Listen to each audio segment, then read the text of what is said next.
Welcome to On Crisis with Joanna Doven. I'm extremely excited about one of our inaugural guests today because Rich Lord, who is a renowned investigative reporter in the city of Pittsburgh, he now works for PublicSource and does a lot of in-depth reporting into economic development and what else? Sometimes policing lately, obviously COVID. Lots of news on that. Rich was what I would say the top reporter for the Pittsburgh Post-Gazette for a number of years. And he covered the mayor's office when I was press secretary during one of the most significant times of tumult, the death of Mayor Bob O'Connor in 2006, and the incoming inauguration of Mayor Luke Ravenstahl, who was the youngest big city mayor. And here I was, what was I, 20, 23? Young. Younger than Luke, if you can believe it. And I had a very seasoned reporter, Rich Lord, coming at me. And there was other reporters too. We had 11 beat reporters. Think about it. Back then, before the media decline, well, I mean, the decline had started, right? But before the media decline, and if you think about it, since May, because of Corona, over 100 newspapers have just been shut down across the nation, right? So media is changing drastically. But if you think about it, in 2006, there was a lot of reporting. There were a lot of reporters focused on what was happening with your tax dollars and with City Hall. So, having Rich on today to talk about his perspective of how the media has changed and what that means in terms of reporting on crises and reporting on big stories, I think I'm honored to have him. So Rich, welcome. Hey, thanks for having me here. That was an amazing year. Yes. 2006 or? You had a mayor get sick, you had a mayor pass away, you had a very new mayor emerge and attempt to find his footing, and you're right, you had a situation in which there were, as you said, nearly a dozen reporters just dedicated to that beat consistently at that time. Very different atmosphere than you have today. Right, and national media too. I mean, the attention on Pittsburgh because of that situation was pretty remarkable.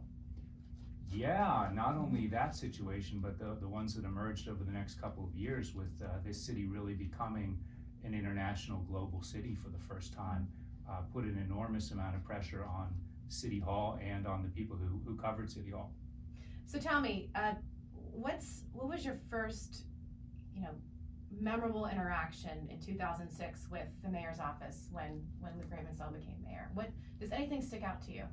Yeah, the first day sticks out dramatically. I remember getting the call from your predecessor, Dick Scringer, saying, the mayor has passed away, and I knew that he had to make many other calls that evening, and so I got out of his way quickly, but rushed down to City Hall in time to see the document carried across City Hall from the mayor's office to the city council chamber that conveyed the mayor's office to Luke Ravenstahl.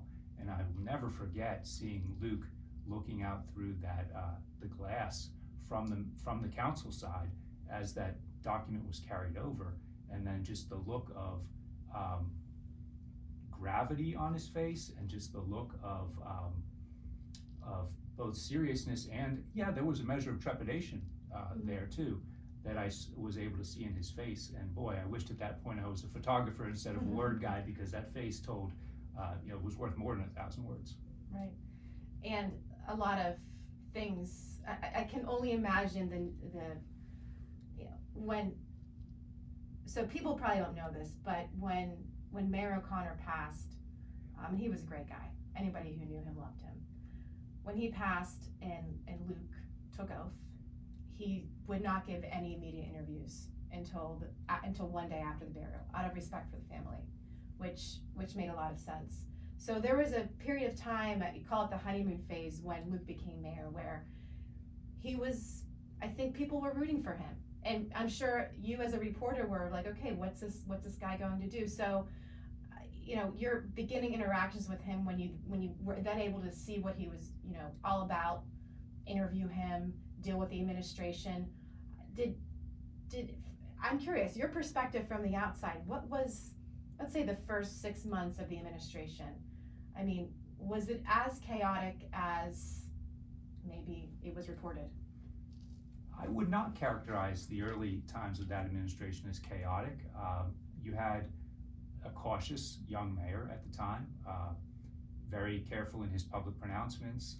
I don't think you had any crises in the initial couple of months of the administration, really until the issue emerged of the new Penguins facility. That was really the first time that I think things got hot for that administration.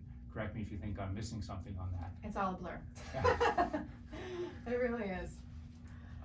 But nonetheless, and I think you're right that the city was rooting for this young Right. mayor. There was that give the kid a chance kind of period, and in fact that lasted for quite a while, really until I would cite the first crisis of that administration as the emergence of a new deal for the Pittsburgh Penguins. Correct me if you think that's wrong. Well, so we had the 311 response line, right? And it's so funny because when I deal with clients now in my role as CEO of Premo Consultants, and we work a lot in crisis communications. This is why we have the podcast, because it's an interesting subject and it's evolving as the media dissipates, which we'll talk about. But I remember, some of my bosses, they would think something was a really big deal that was happening because they got a few emails on it, and I would say, well, what's happening at 311? Let me call Wendy at 311. Let's see if it's really a crisis. And there was maybe 10 reports. When the Penguin situation was going on, 311 was blowing up. Thousands and thousands of emails and calls per day. It was definitely a crisis. That's a great strategy, by the way, looking for some logical metric that you can rely on to gauge the level of a crisis, because I think far too often right now, 5 tweets makes a crisis to some administrations, and it's fantastic to be able to turn to something that's more objective. Yeah, no, I tried to be rational as best as I could, right?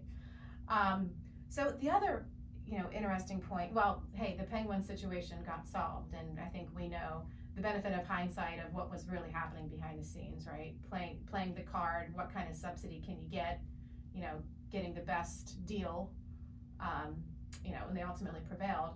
But it's funny, now we still have a site in the Hill District that is still sitting, not developed. Are you reporting on that at all right now? Yeah, we've been reporting pretty intensively on the twists and turns there, and obviously that's kind of a slow boiling crisis in that you have a development that should, by all logical thinking, be well on its way by now.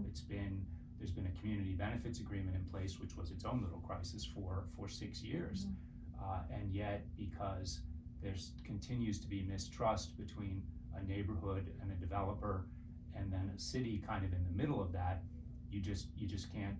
It just hasn't moved beyond. I don't know, the blue line. Is that the right hockey metaphor?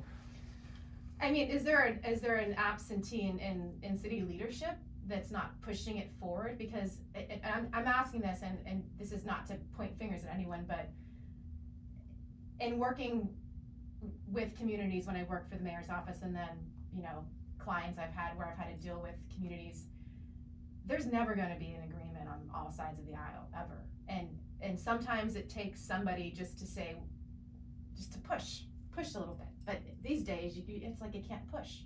Different administrations take different philosophies as how to balance that. When I started working this job, Mayor Tom Murphy was in office, and under that administration, there was a very strong tilt towards getting something built, no matter what, just get something started. And then I won't characterize really the Ravensall administration, but now there's the foot is more on the brake pedal right now. Is there community concern? Does that community concern appear to be persistent and grounded? If so, we're going to step on the brake. We're not going to step on the gas on development. So it's really just a different way, I think, of balancing that community versus development scale.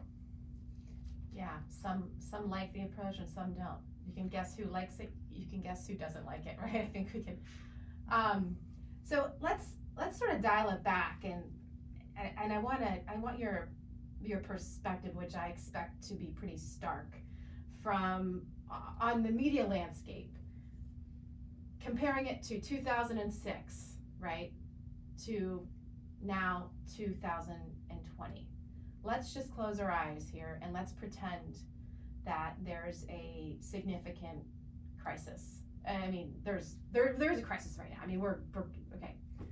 2, 3, 4. There's many. There's enough. So what, when you talk about from a resource standpoint, from having, and reporters in the media, they're the fourth tenet of democracy. If we don't have good reporting, how do we know what's happening and how can we make informed decisions? Reality is there's less reporters today, okay? There's less publications today.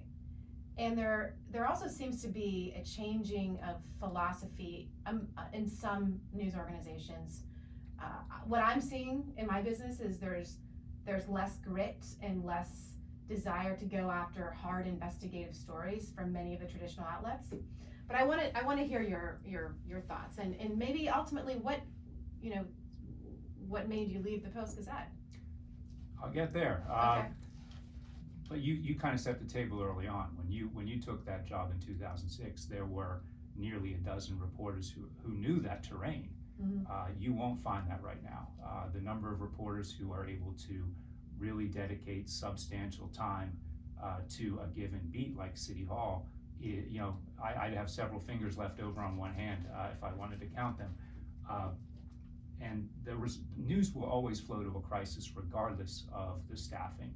So if there was a crisis in City Hall right now, you'd still have a dozen reporters reporting on it. It's just that only 2 or 3 of them would know what they were talking about. The rest of them would be flying by the seat of their pants, taking whatever morsel was thrown out there that day. And you just would not get the kind of depth, I think, of coverage that you would have gotten, 14 years ago.